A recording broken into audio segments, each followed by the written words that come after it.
دنیا میں آباد لوگ یعنی موجودہ قوم یہ سمجھتی ہے کہ صرف اور صرف ہم نے ہی ترقی کی ہے، اور ہم سے پہلے ہر وقت کے لوگ پتھر کے زمانے میں رہے، لیکن کیا حقیقت یہی ہے؟ اگر یہ حقیقت ہے تو پھر ہزاروں سال پہلے کے زمین پر موجود یہ آثار کن کے ہیں؟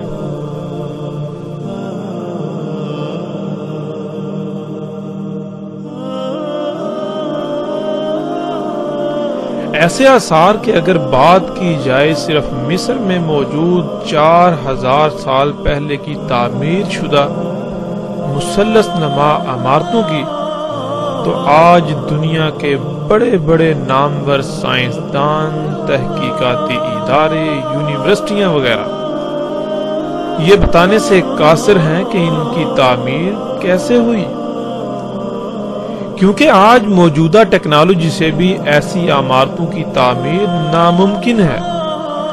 جب یہ جاننے سے ہی قاصر ہیں کہ ان کو تعمیر کیسے کیا گیا، تو پھر یہ سوال تو بعد کی بات ہے کہ انہیں کس مقصد کے لیے تعمیر کیا گیا۔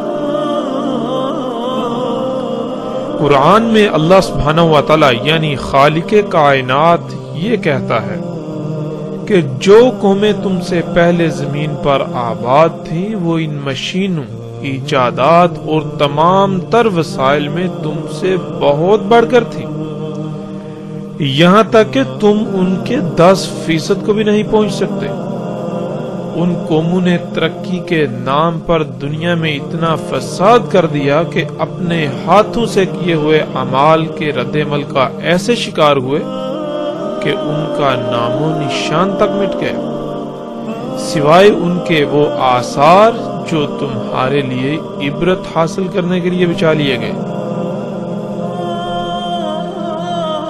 اب یہاں سوال یہ پیدا ہوتا ہے کہ کیا موجودہ قوم دنیا میں آباد لوگوں نے گزشتہ اقوام کے ان آثار سے عبرت حاصل کی، یا پھر یہ بھی گزشتہ ہلاک شدہ اقوام کی سنت کو اپنائے ہوئے ہیں؟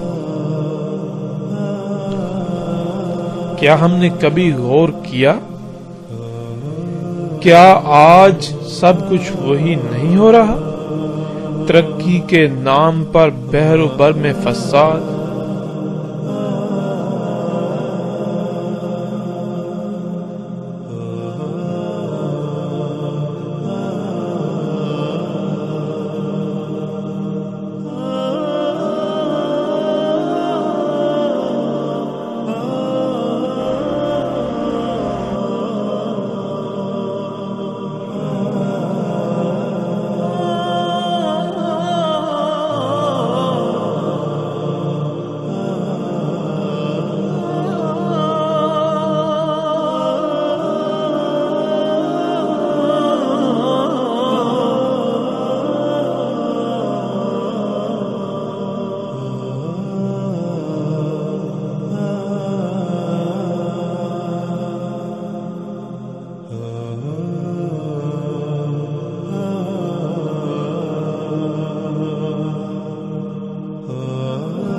تو پھر موجودہ قوم کا انجام کیا ہوگا؟ کیا پہلی قوموں سے مختلف ہوگا؟